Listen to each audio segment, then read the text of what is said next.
ទឹកថ្នាំស្អាតនេះអូនទឹកថ្នាំហើយតបកង់នេះបកតំដាក់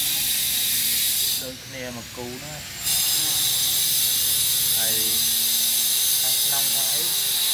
អត់មានលហើយហុយទេស្អាតបូលខាងក្នុងដបូលអីស្អាតតែគេកាត់គេធ្វើផ្លូវគេជីកធ្វើលូចឹងវាខ្លាំងថ្នាំមានរបបមានល្បាយនេះស្អាតបងក្រោយនេះក្រោយបង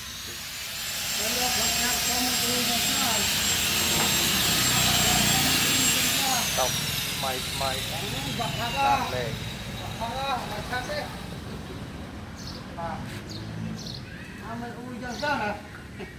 អាទាំងក្នុងចាក់អីនៅមានបែកមានអីលេខកូដទៀតនៅក្នុង